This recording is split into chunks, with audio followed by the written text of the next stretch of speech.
कहानी सच्चा धन और विश्वास। बहुत समय पहले की बात है। एक छोटे से गांव में रामू नाम का किसान अपनी पत्नी सीता के साथ रहता था। उनके पास ज्यादा जमीन नहीं थी, न धन था, न कोई बड़ी हवेली, लेकिन उनके पास थी एक सफेद गाय जिसका नाम था गौरी और एक हरा तोता मिट्ठू। गौरी कोई साधारण गाय नहीं थी, वो रोज इतना दूध देती कि उनका घर चल जाता। मिट्ठू भी साधारण तोता नहीं था, वो इंसानों की तरह समझदार था। कभी कभी ऐसी बातें कह देता कि रामू और सीता सोच में पड़ जाते। एक दिन सुबह रामू खेत में हल चला रहा था। सीता गौरी को चारा खिला रही थी। तभी मिट्ठू पेड़ से बोला, रामू, समय बदलने वाला है। रामू हंस पड़ा। अरे मिट्ठू, तू तो रोज कुछ न कुछ बोलता रहता है। पर इस बार मिट्ठू की आवाज गंभीर थी। अचानक आई परेशानी।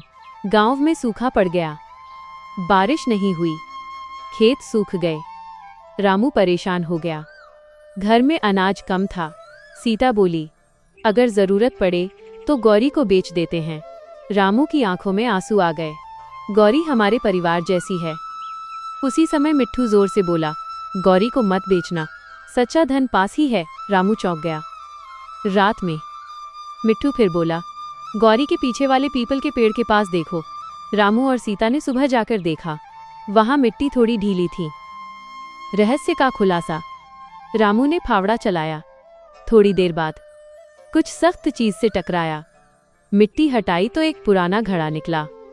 घड़े में थे कुछ चांदी के सिक्के। रामू और सीता की आंखें भर आईं। उन्होंने भगवान का धन्यवाद किया। मिट्ठू बोला, ये धन तुम्हारे विश्वास की परीक्षा थी। रामू समझ गया, मुश्किल समय में धैर्य सबसे बड़ा सहारा है। लालच की शुरुआत। अब रामू ने नया बैल खरीदा। खेत सुधर गए। गांव वाले हैरान थे। एक लालची साहूकार को शक हुआ। उसने जासूसी शुरू कर दी। एक रात वो चुपके से घर के पीछे आया। उसने सुना मिट्ठू बात कर रहा था। साहूकार ने सोचा, ये तोता ही रहस्य जानता है। उसने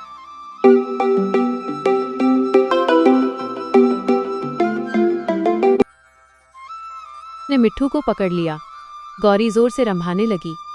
सीता रोने लगी। रामू दुखी हो गया। सच्ची बुद्धि की परीक्षा। साहूकार ने मिट्ठू से पूछा, खजाना कहाँ है? मिट्ठू मुस्कुराया, खजाना दिल में है। साहूकार चिढ़ गया। मिट्ठू बोला, सच्चा धन मेहनत है, ईमान है और विश्वास है। उधर गौरी ने दूध देना बंद कर दिया। रामू बोला, जब तक हमारा मित्र वापस नहीं आएगा सब अधूरा है। गांव वालों ने मिलकर साहूकार का विरोध किया। न्याय और सुख। गांव के बुजुर्गों ने पंचायत बुलाई।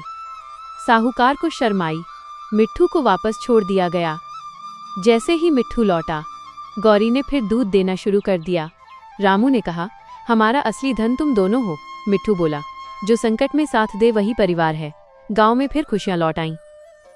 कहानी की सीख। सच्चा धन मेहनत है। पशु भी परिवार होते हैं। लालच हमेशा हारता है। विश्वास और एकता सबसे बड़ी ताकत है। अगर इस कहानी ने आपके दिल को छुआ हो तो एक लाइक जरूर करें और हमारे छोटे से चैनल को सपोर्ट करने के लिए सब्सक्राइब करके परिवार का हिस्सा बन जाएं। और फिर मिलते हैं नेक्स्ट वीडियो में। क्या आप चाहेंगे कि मैं इस कहानी के लिए एक सुंदर सी इमेज चित्र भी बना दूं, जिसे आप अपने वीडियो। नमस्ते। आपकी कहानी वाकई बहुत प्रेरणादायक और दिल को छू लेने वाली है। रामू, सीता, गौरी और समझदार मिट्ठू की यह जोड़ी हमें सिखाती है कि लालच का अंत बुरा होता है और आपसी विश्वास ही असली पूंजी है। आपके आदेशानुसार यहाँ आपकी कहानी बिना किसी बदलाव के सेम टू सेम प्रस्तुत है।